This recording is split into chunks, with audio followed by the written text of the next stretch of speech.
हाँ तो बच्चों, आज हम लोग अपना बाकी का जो कार्बन एंड इट्स कंपाउंड्स का बचा हुआ पार्ट है वो कंप्लीट करेंगे। अभी तक हमने क्या क्या कर लिया? हमने IUPAC नेमिंग कर ली, कोवेलेंट बॉन्ड फॉर्मेशन कर ली, हमने सारे फंक्शनल ग्रुप्स, होमोलोगस सीरीज, हमने आइसोमर्स बनाने सीख लिए, हमने एल्केन्स, एल्कीन्स, एल्काइंस, ये सारा कुछ अब तक हम कंप्लीट कर चुके हैं। अब हम लोग बाकी की इथेनॉल या एसिटिक एसिड, ये दोनों जो कंपाउंड्स हैं उनकी जो रिएक्शंस हैं हमारी, आज हम लोग वो रिएक्शंस करेंगे और इसके बाद हमारा चैप्टर खत्म हो जाएगा। तो हम लोग स्टार्ट करते हैं। सबसे पहली हमारी chemical properties of carbon compounds की जो है सबसे पहली प्रॉपर्टी है वो है कंबस्शन। कंबस्शन का मतलब होता है बेटे कोई भी चीज का जलाना।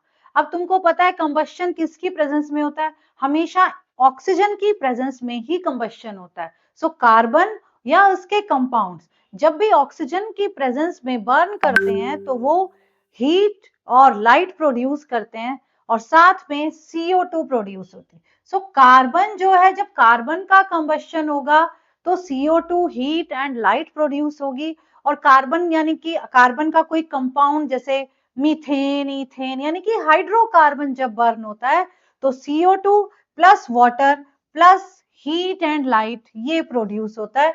सो कार्बन के कंपाउंड्स की ऑक्सीजन के साथ जो रिएक्शंस हैं they are called combustion reactions. Carbon खुद भी कंबस्शन करता है और एनर्जी रिलीज करता है to give CO2 and heat and light. So carbon plus oxygen ने हमें क्या दे दिया? C प्लस O2 ने हमें क्या दिया बेटे? CO2 दे दिया। ऐसे ही हमने कार्बन का कोई कंपाउंड लिया, मीथेन, CH4। CH4 में जब हमने ऑक्सीजन डाला तो क्या मिला? ये हमें मिल गया CO2 प्लस H2O, साथ में मिल गई हीट एंड लाइट। अब तुम लोग इस रिएक्शन को कर दोगे बैलेंस। अब देखो यहाँ कितने हाइड्रोजन है? 4। तो हम यहाँ क्या कर देंगे बेटे?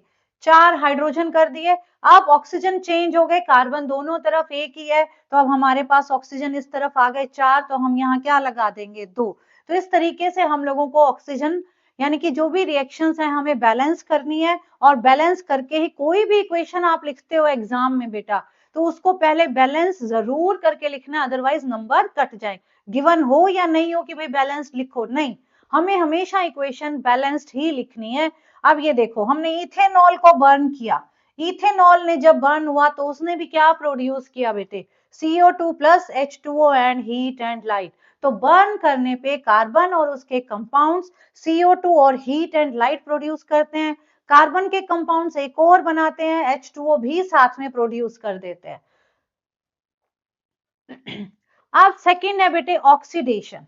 अब ऑक्सीडेशन जो होता है, ऑक्सीडेशन मींस जब हमने किसी भी सब्सटेंस में ऑक्सीजन ऐड कर दी उसको हम लोग कहते हैं ऑक्सीडेशन। सो जब हम ऑक्सीजन ऐड करते हैं that process is called oxidation. और जो कार्बन के कंपाउंड्स हैं वो जब हम बर्न कर रहे हैं तो वो इजीली ऑक्सीडाइज हो गए और इसीलिए क्या बन गया? CO2। लेकिन कुछ ऐसे सब्सटेंस भी होते हैं बेटे जो दूसरे सब्सटेंसेस में ऑक्सीजन ऐड करने का काम करते हैं और उन सब्सटेंसेस को हम लोग कहते हैं oxidising agents. Oxidising agents means वो सब्सटेंसेस जो दूसरे सब्सटेंसेस में ऑक्सीजन क्या कर दें? ऐड कर दें। एग्जाम्पल हमारे पास दो हैं, alkaline potassium permanganate and acidified potassium dichromate. ये दोनों हमारे ऑक्सीडाइजिंग एजेंट्स हैं। अब क्योंकि ये ऑक्सीजन ऑक्सीजन ऐड कर देते हैं तो अब देखो जब हम इथेनॉल को, इथेनॉल तुम्हारा है CH3CH2OH, जब इस इथेनॉल को हम लोग इन दोनों ऑक्सीडाइजिंग एजेंट्स में से किसी के भी साथ रिएक्ट कराते हैं, यानी कि चाहे तो हम बेटा रिएक्ट करा दें अल्कलाइन KMnO4 के साथ या फिर हम लोग रिएक्ट करा दें इसको एसिडिफाइड पोटेशियम डाइक्रोमेट के साथ, तो हमारे पास इथेनॉल चेंज हो जाएगा इथेनोइक एसिड में। So ethanol will change into ethanoic acid. तो यहाँ जो प्रोडक्ट बनता है दैट इज इथेनोइक एसिड। ठीक है, सो ये हमारे पास सबसे पहली ऑक्सीडेशन रिएक्शन है, conversion of ethanol into ethanoic acid. So this is called conversion या ऑक्सीडेशन रिएक्शन।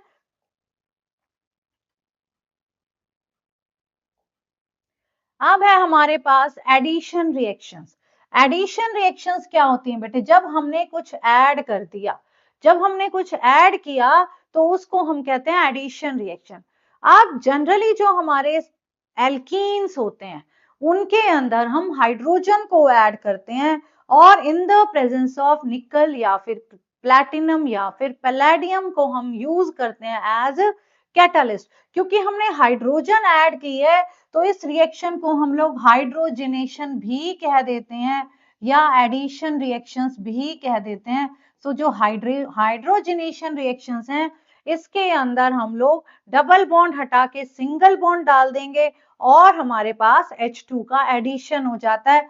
अब जैसे बेटे हमने लिया इथीन, अब इथीन के अंदर जब हम लोग हाइड्रोजन ऐड करेंगे इन द प्रेजेंस ऑफ निकल या फिर प्लैटिनम या फिर पैलेडियम, तीनों में से कोई भी एक हम एज ए कैटालिस्ट ले लेते हैं और जब तो क्या होगा, एक H इस हाइड्रोजन पे आ जाएगी और एक H हमारी इस हाइड्रोजन पे आ जाएगी और हमारा ये बन गया बेटे CH2।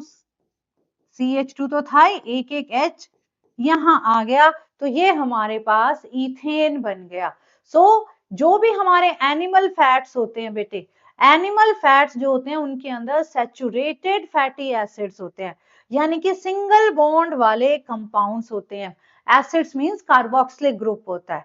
तो वो जो सैचुरेटेड फैटी एसिड्स हैं वो हमारी हेल्थ के लिए अच्छे नहीं होते, इसीलिए हम लोग कौन से यूज करते हैं? हमें अनसैचुरेटेड फैटी एसिड्स यूज करना चाहिए अपने खाने के लिए, कुकिंग के लिए। We should use our unsaturated fatty acid, जो कि हमारे जैसे प्लांट्स के सीड ऑयल्स हैं तो दे आर अनसैचुरेटेड और इसी रिएक्शन को हम लोग कहते हैं हाइड्रोजिनेशन। अब ऐसे ही जब वेजिटेबल ऑयल है, वेजिटेबल ऑयल का जो होता है that also contains, vegetable oils contain unsaturated fatty acids.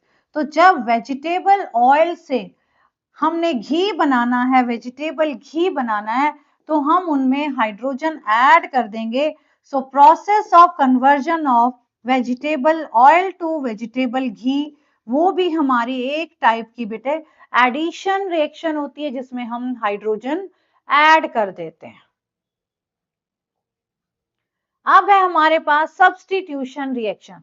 Substitution जैसे क्या होता है, तुम्हारे स्कूल में सब्स्टिट्यूशन पीरियड होता है ना, अरे आज हमारा ये गेम्स का पीरियड सब्स्टिट्यूट हो गया, तुम लोग सब दुखी हो जाते हो, है ना। अब गेम्स का पीरियड सब्स्टिट्यूट होना बड़ा बहुत गलत काम हो जाता है तुम लोगों के साथ। तो यहाँ पे हमारे पास जो हमारे एल्केन्स हैं उनके पास हाइड्रोजन होते हैं, उस हाइड्रोजन को हटा के कोई और जब ग्रुप लग जाता है then that reaction is called substitution reaction. और सब्स्टिट्यूशन रिएक्शन देखो बेटे कैसे होती है, ये हमारा मीथेन है, मीथेन ने जब क्लोरीन के साथ सनलाइट की प्रेजेंस में रिएक्शन किया तो मीथेन का एक H हट जाएगा, पहले CH3Cl आ जाएगा, जो H हटा था वो दूसरे क्लोरीन एटम के साथ मिलके HCl बना देगा। अब ये रिएक्शन ना बेटे तब तक चलती रहती है जब तक सारे हाइड्रोजन को ये हैलोजन रिमूव ना कर दे। अगले स्टेप में ये CH3Cl इसके साथ Cl2 रिएक्ट करेगा और क्या बनेगा, CH2Cl2 बनेगा, साथ में HCl प्रोड्यूस हो जाएगा। थर्ड में CH2Cl2 फिर Cl2 ऐड करेगा, सनलाइट की प्रेजेंस में CHCl3 बनेगा।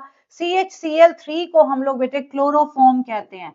CHCl3 इज क्लोरोफॉर्म, सुना होगा ना, मूवीज में भी देखा है, नाक पे रुमाल में लेके आते हैं ऐसे लगा देते हैं, दैट इज क्लोरोफॉर्म। ये एनेस्थेटिक एजेंट है, जब सर्जरी वर्जरी होती है तो भी पहले क्लोरोफॉर्म ही दिया जाता था बेहोश करने के लिए, अभी इसको यूज नहीं करते हैं, ठीक है, इसके कुछ कुछ साइड इफेक्ट्स थे। So this is chloroform. फिर क्लोरोफॉर्म वापस से जब क्लोरीन के साथ सनलाइट की प्रेजेंस में रिएक्ट करेगा तो हमारे पास कार्बन टेट्रा क्लोराइड बन जाता है। तो इस तरीके से ये हमारी जो रिएक्शन है सब्स्टिट्यूशन रिएक्शन है, जिसमें hydrogen atom, an atom or a group of atoms in a molecule is substituted by some another atom or group of atoms।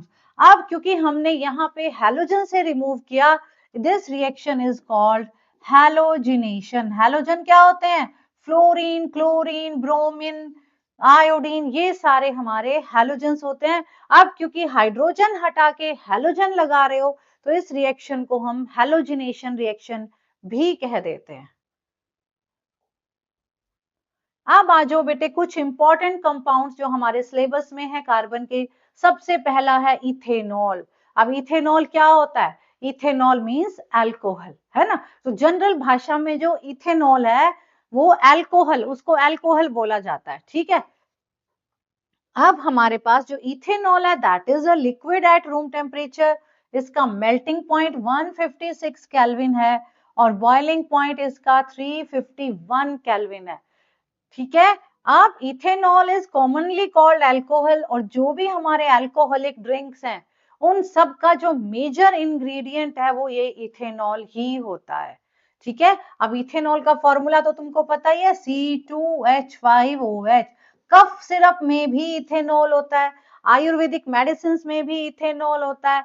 तो इस तरीके से जो इथेनॉल है, क्योंकि बहुत अच्छे से कुछ कुछ चीजों को अपने अंदर डिसॉल्व कर लेता है, इसीलिए हम इसको एज ए सॉल्वेंट यूज करते हैं। जैसे पानी सॉल्वेंट है ना, पानी में चीनी घुल गई, नमक घुल गया, ऐसे ही अल्कोहल में बहुत सारी चीजें सॉल्युबल होती हैं। अब जो अल्कोहल है उसकी हम कुछ कुछ रिएक्शंस करेंगे बेटे। अल्कोहल की सबसे पहली रिएक्शन है कि अल्कोहल जो ये इथेनॉल है हमारा, ये जब सोडियम मेटल के साथ रिएक्ट करता है, इधर देखो CH3CH2OH, जब हम इसको बेटे सोडियम मेटल के साथ रिएक्ट कराएंगे तो ये सोडियम जो है ये इस H को हटा के खुद आ जाएगा, ठीक है। और हाइड्रोजन गैस इस रिएक्शन में लिबरेट होती है। तो हाइड्रोजन गैस जब लिबरेट होगी तो ये रिएक्शन कैसे हो जाएगी? ये रिएक्शन, क्योंकि हाइड्रोजन गैस हमने लिबरेट करनी है बेटे, तो देखो CH3CH2OH प्लस Na। अब क्योंकि H हट के ये हमारा Na लग जाता है, तो ये रिएक्शन हो जाएगी हमारी CH3CH2ONa। लेकिन बच्चों एक बात और है ना, हाइड्रोजन लिबरेट हो रहा है, यानी कि कितने H? 2H। यहां से तो एक ही H निकल रहा है, तो यानी कि हम इसको बैलेंस कर देंगे, 2, यहां भी 2 और यहां भी 2। ये जो कंपाउंड हमारा बना इसको हम लोग कहते हैं सोडियम इथॉक्साइड। इसका नाम क्या है? सोडियम इथॉक्साइड, ठीक है। So this is sodium ethoxide.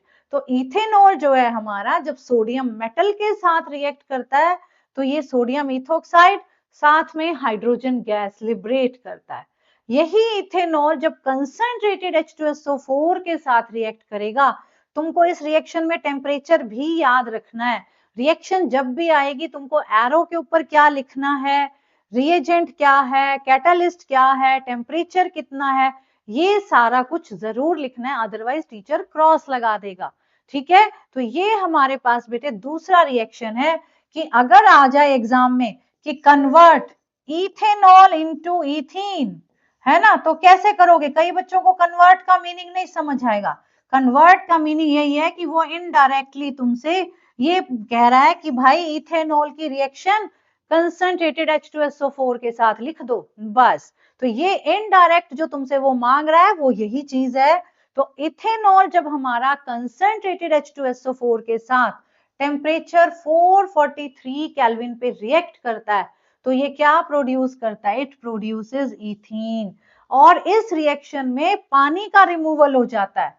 अब देखो यहां हमने इथेनॉल लिखा, सो यहां पे हमने इसको जब कंसंट्रेटेड H2SO4 के साथ कितने टेम्परेचर पे बेटे? 443 केल्विन पे हीट किया, तो यहां से OH गायब हो गया और यहां से H निकल गया। तो एक कार्बन जिस पे OH लगा था वहां से OH निकलेगा, दूसरे कार्बन से H निकलेगा और प्रोडक्ट क्या बन जाता है? इथीन बन जाता है।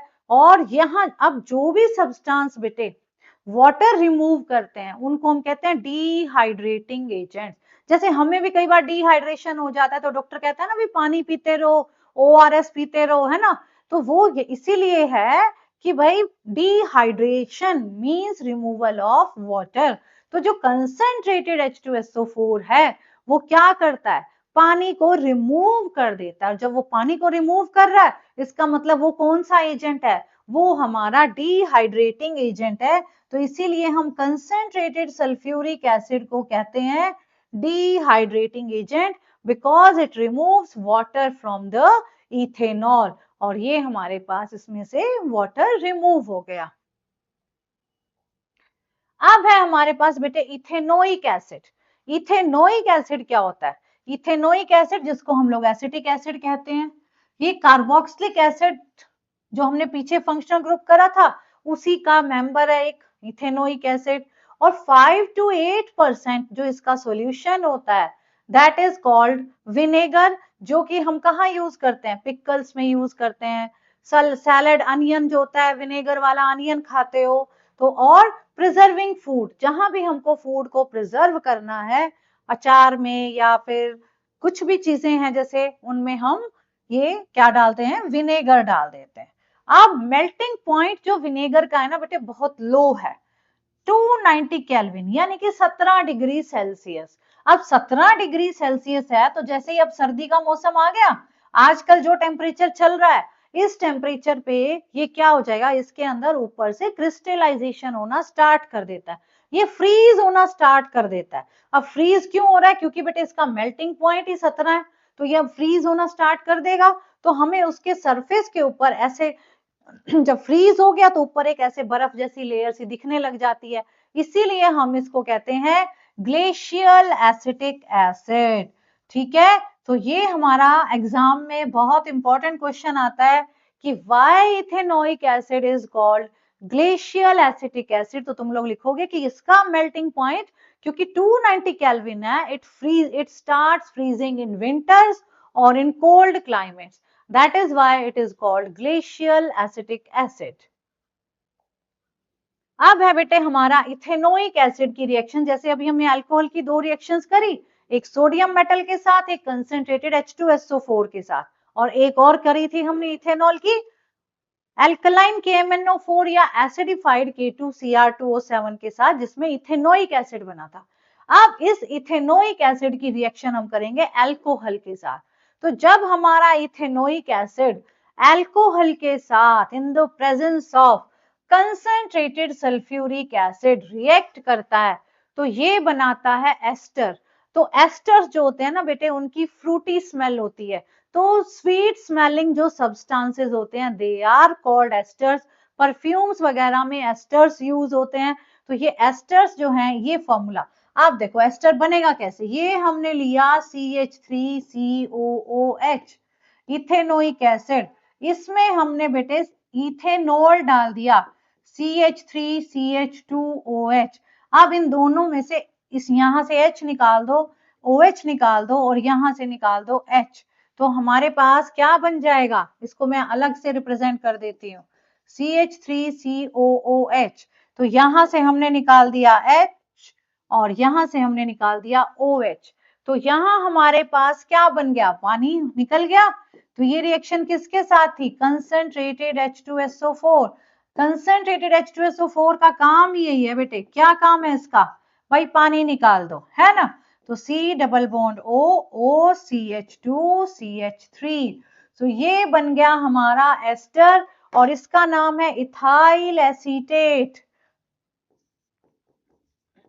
ठीक है, दिस इज इथाइल, इथेनोएट भी कह सकते हो और इथाइल एसीटेट भी कह सकते हो। This is ester. और इस रिएक्शन में क्योंकि एस्टर बन रहा है, इस रिएक्शन को हम लोग कहते हैं बेटे एस्टरिफिकेशन। तो ये हमारे स्वीट स्मेलिंग सब्सटेंसेस हैं, इसीलिए हम इनको परफ्यूम्स में या फिर फ्लेवरिंग एजेंट्स में हम इनको यूज करते हैं। एक और रिएक्शन होती है बेटे जिसको हम लोग कहते हैं सैपोनिफिकेशन। जो हमारा एस्टर है, अगर उस एस्टर को हम एसिड या बेस के साथ रिएक्ट कर दें, तो ये वापस से अल्कोहल दे देता है जिस अल्कोहल से बना था, और वापस से ये कार्बोक्सिलिक एसिड दे देता है जिससे ये बना था।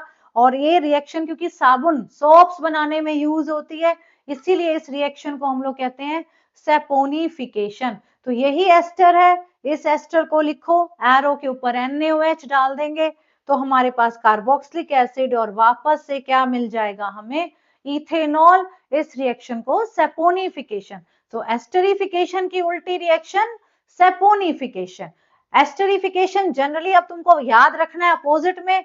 तो देखो एस्टरिफिकेशन हुआ था एसिड में, एस्टर को बेस के साथ रिएक्ट कर दो तो रिएक्शन ये रिवर्स आ जाएगी। वैसे एसिड की प्रेजेंस में भी सेपोनिफिकेशन होता है और बेस की प्रेजेंस में भी होता है। ठीक है, तो यानी कि इसी रिएक्शन का एरो में उल्टा कर दूं तो ये सेपोनिफिकेशन हो जाएगी। अब है बेटे रिएक्शन विद द बेस। कोई भी जब एसिड है वो बेस के साथ रिएक्ट करता है तो तुमको पता है ना न्यूट्रलाइजेशन रिएक्शन होती है। अब यहाँ पे ये भी न्यूट्रलाइजेशन रिएक्शन करेगा और ये सोडियम एसीटेट और वाटर दे देगा, यानी कि ये H हट के Na लग जाएगा और H चला जाएगा OH के साथ और पानी बन जाएगा। आया समझ में? अब आ जाओ बेटे इथेनोइक एसिड यानी कि एसिटिक एसिड की रिएक्शन जब हम सोडियम कार्बोनेट यानी कि Na2CO3 के साथ कराएंगे। अब Na2CO3 हमारा बेटे बेस है, बेस और जब एसिड रिएक्ट करेंगे तो तुमको मालूम ही क्या होता है, हमारी न्यूट्रलाइजेशन रिएक्शन हो जाएगी और हमारे पास बनेगा CH3COONA plus H2O plus CO2। तो ये हमारे पास ये रिएक्शन बन जाएगी। और इसी तरीके से अगर यही एसिटिक एसिड हमारा सोडियम बाइकार्बोनेट के साथ रिएक्ट कर रहा है, this is our sodium bicarbonate. मीठा सोडा सुना होगा, इनो में सोडियम बाइकार्बोनेट होता है ना। तो सोडियम बाइकार्बोनेट जब एसिटिक एसिड के साथ रिएक्ट कराएगा और ये एंट एसिड भी है, मालूम है ना तुम्हें, बेकिंग सोडा बेकिंग पाउडर है ना। बेकिंग पाउडर में क्या कर देते हैं, NaHCO3 में क्या मिला देते हैं, some salt of some tartaric acid है ना। तो यहाँ पे हमारे पास ये बेकिंग सोडा है, baking soda mean sodium bicarbonate या सोडियम हाइड्रोजन कार्बोनेट। जब इसके अंदर एसिटिक एसिड डालते हैं तो सेम रिएक्शन जो सोडियम कार्बोनेट के साथ हुई थी वही होती है, सोडियम एसीटेट बन जाएगा, ये सोडियम एसीटेट है, प्लस H2O रिलीज हो जाती है बेटा और साथ में पानी। ठीक है, सो ये थी हमारी reaction with carbonates and hydrogen carbonates. अब है बेटे how would you distinguish experimentally between an alcohol and A carboxylic acid. तो हम लोग लिखेंगे कि जब हम कार्बोक्सिलिक एसिड को NaHCO3 के साथ रिएक्ट कराते हैं यानी कि बेकिंग सोडा के साथ, तो उसके अंदर हमें ब्रिस्क एफरवेसेंस ऑफ CO2 मिलते हैं। क्या मिलते हैं, brisk effervescence of CO2 are produced but with alcohols no such reaction। ठीक है, अल्कोहल सोडियम बाइकार्बोनेट के साथ कोई रिएक्शन नहीं करेगा, लेकिन carboxylic acid effervescence of CO2 produce करता है।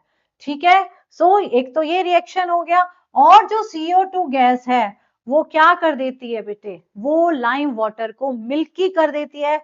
याद करो पहला चैप्टर, तो जब लाइम वाटर में से हम CO2 गैस पास करते हैं तो लाइम वाटर टर्न्स मिल्की। तो ये हम लोग ये रिएक्शन हम as a distinguishing test use करेंगे। अब हम आ जाओ बेटे लास्ट का टॉपिक है हमारा सोप्स एंड डिटर्जेंट्स। अब सोप्स एंड डिटर्जेंट्स में क्या डिफरेंस है, क्या नहीं है, किस चीज से कैसे बनते हैं, कौन अच्छा है कौन खराब है, वो सारा अब हम पढ़ेंगे। जो सोप्स होते हैं बेटे दे आर सोडियम और potassium salts of long chain carboxylic acids. अब जो भी हमारा साबुन का मॉलिक्यूल है उसके अंदर दो पार्ट होते हैं, दो पार्ट में से एक पार्ट होता है बेटे आयोनिक पार्ट, और जो आयोनिक पार्ट है वो वाटर को अट्रैक्ट करता है, that is hydrophilic, water loving part होता है और इसीलिए वो पार्ट वाटर में सॉल्युबल भी है और वो पानी की तरफ अटैच्ड रहता है। दूसरा उसी के अंदर, अब क्योंकि हमने बोला they are long chains of sodium और potassium salts of carboxylic acids, तो ये हमारे पास आयोनिक एंड जो हो गया वो वाटर में डिसॉल्व हो जाएगा और जो हमारा ये एल्काइल पार्ट है ये हमारा हाइड्रोफोबिक होता है, यानी कि वाटर रिपेलिंग होता है। सो एल्काइल पार्ट इज हाइड्रोफोबिक और वाटर रिपेलिंग। तो इसीलिए ये ग्रीस या ऑयल यानी कि जो भी हमारा मैल लग गया है ना, उसमें ये सॉल्युबल होता है।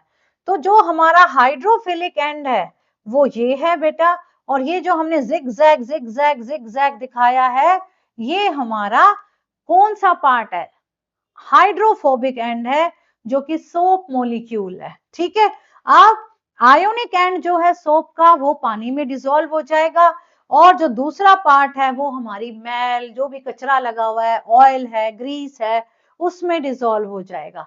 तो इस तरीके से जो डर्ट है, डर्ट हमारी जो है वो ऑयली है, that sticks to the cloth, और जब हम क्लोथ को पानी में डिप करते हैं साबुन के साथ, तो डर्ट, साबुन का मॉलिक्यूल और पानी, तीनों एक कॉम्बिनेशन बना के बाहर चले जाते हैं, और इस तरीके से हमारा कपड़ा जो है या क्लोथ्स जो है वो क्लीन हो जाते हैं। आप जो सोप मॉलिक्यूल्स है ना बेटे, वो इस तरीके के स्ट्रक्चर्स बनाते हैं, जिनको हम लोग कहते हैं मिसेल्स। अब ये जो मैं जिगजैग जिगजैग टाइप बना रही हूँ, ये हमारा एल्काइल पार्ट है विच इज हाइड्रोफोबिक, और यहाँ तुम्हारी डर्ट है, डर्ट को हम क्या कर देते हैं, येलो पार्ट कलर से दिखा देते हैं। ठीक है, ये हमारी डर्ट है, और ये हमारा जिगजैग पार्ट जो है दिस इज हाइड्रोफोबिक, और जो हमारा आयोनिक एंड है वो ये है बेटे विच इज वाटर सॉल्युबल। अब जब हमने साबुन कपड़े पे लगाया, तो साबुन का ये जो जिगजैग वाला पार्ट है, जो कि हमारा हाइड्रोफोबिक पार्ट है, हाइड्रोफोबिक पार्ट कहाँ चिपक जाएगा बेटे, ये उस मैल पे, उस ग्रीस पे चिपक जाएगा।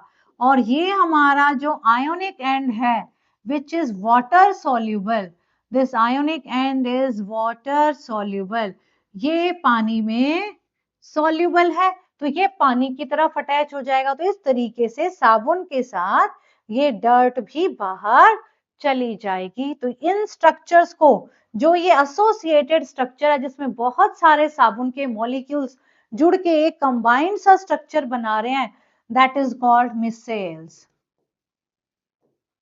ये मिसेल्स बनते हैं बेटे। ठीक है, सो अगर एग्जाम में आ जाए कि मिसेल्स बताओ क्या है, तो ऐसे ही बताना है। So this is the formation of micelles. ठीक है, तो इस तरीके से हमारा ऑयल ड्रॉपलेट या ग्रीस पार्टिकल्स वो सारे बाहर चले जाते हैं। अब आ जाओ बेटे डिटर्जेंट्स पे। जो हमारे डिटर्जेंट्स हैं, अब देखो सोप्स क्या थे, दे आर सोडियम और potassium salts of long chain carboxylic acid, C17, है ना, ऐसे ऐसे कुछ कुछ होता है। अब डिटर्जेंट्स जो हैं, दे आर अमोनियम और sulphonate salts of long chain, है तो ये भी लॉन्ग चेन कार्बोक्सिलिक एसिड ही हैं, बट दे आर अमोनियम और सल्फोनेट सॉल्ट हैं। तो कार्बोक्सिलिक एसिड्स के अमोनियम सॉल्ट्स हैं या फिर सल्फोनेट सॉल्ट्स हैं, यानी कि लास्ट में क्या लग जाएगा, SO3Na, H की जगह क्या लगेगा, SO3Na लग जाएगा, या फिर NH4 पॉजिटिव लग जाएगा, अमोनियम लग जाएगा। जो हमारे सोप्स होते हैं ना बेटे, वो हार्ड वाटर में झाग नहीं बनाते, फ्रोथ नहीं बनाते, फॉर्म नहीं बनाते, क्योंकि जो हमारे सोप्स हैं वो क्या करते हैं, जो हार्डनेस ऑफ वाटर होती है, हार्ड वाटर होता है ना, हम लोगों ने सुना है कि अब जब बाल्टी भर दो, तो उसके अंदर अगर ऊपर सफेद सफेद थोड़ी देर पानी 1-2 दिन रख दो, और पानी के ऊपर सफेद सफेद सी अगर लेयर जम जाती है, तो इसका मतलब वहां का पानी हार्ड वाटर है। आजकल जो आरओ हम लोग यूज करते हैं, आरओ इसीलिए तो यूज करते हैं कि बहुत सारे सॉल्ट्स हमारे पानी में सॉल्युबल आ रहे हैं, उनको रिमूव करने के लिए आरओ यूज करते हैं। ठीक है, अब जो हमारा सोप्स हैं वो क्या करते हैं बेटे, हार्डनेस ऑफ वाटर जो होती है वो ड्यू टू कैल्शियम और मैग्नीशियम आयंस जो प्रेजेंट होते हैं पानी में, उसकी वजह से होती है।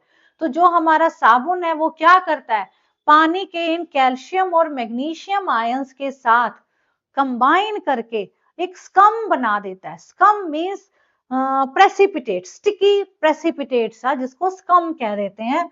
तो इसीलिए अब झाग तो बनेगी नहीं, झाग बनेगी नहीं तो हमारा कपड़ा भी साफ अच्छे से नहीं होगा।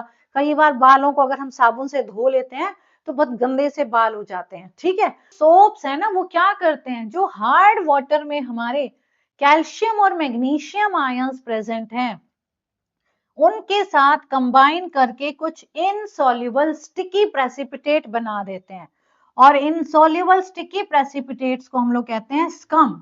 तो इसी वजह से जो साबुन है हमारे, वो हार्ड वाटर में फोम नहीं देते, फ्रोथ नहीं देते, या वॉशिंग के काम नहीं आ सकते।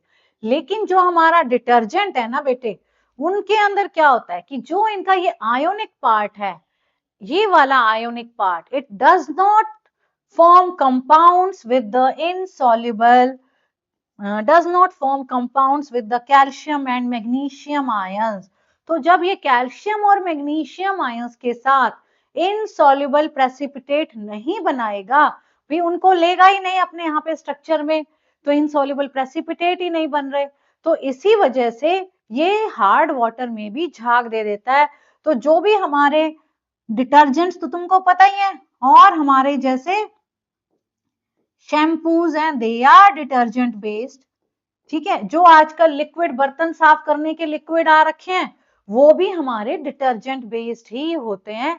तो ये डिटर्जेंट्स और सोप्स का डिफरेंस है, स्ट्रक्चरली डिफरेंस है कि दे आर सोडियम और potassium salts of carboxylic acids long chain, और ये हमारे सल्फोनेट सॉल्ट्स या फिर ammonium salts of long chain carboxylic acid. Function में क्या डिफरेंस है कि जो सोप्स हैं they do not give froth और फोम विद हार्ड वाटर, और जो डिटर्जेंट्स हैं they give foam with the hard water. ठीक है, सो ये था बेटे हमारे पास सारा कार्बन एंड इट्स कंपाउंड्स का चैप्टर, और ये हमने छोटा सा इसका माइंड मैप बनाया है। ठीक है, तो इसके अंदर हमने सब बता दिया है कि क्या क्या हमारा, ठीक है ना। कार्बन पढ़ा हमने, कोवेलेंट बॉन्ड पढ़े, कार्बन के कंपाउंड्स पढ़े, allotropes and isotopes of carbon पढ़ा, saturated unsaturated hydrocarbons, properties of carbon compound, functional groups and homologous series, ethanol and ethanoic acid, and soaps and detergents. तो अब हमारा ये चैप्टर पूरा खत्म हो गया है। तुम लोगों ने इसको कैसे पढ़ना है, अच्छे से पहले नोटबुक खोलो, पेन खोलो, और जो जो तुम पढ़ते जा रहे हो सारा कुछ लिखते जाओ। रिएक्शंस को 2 बार से 3 बार तक लिखो, और अगर नहीं बैठ रही बात तो उसको फिर से एक बार बंद करके 2-3 घंटे बाद रिवाइज करो, फिर नेक्स्ट डे एक बार ये फिर से रिवाइज करो। क्योंकि थोड़ा सा अभी पहली बार आ रहा है ऐसा चैप्टर, थोड़ा सा तुमको लगेगा, लेकिन एक बार अगर समझ आ गया ना, तो बेटे ये बहुत इजी और सबसे इंटरेस्टिंग चैप्टर है हमारी केमिस्ट्री का। ठीक है, सो अब आज हम इतना ही, अब हम लोग मिलेंगे नेक्स्ट वीडियो में।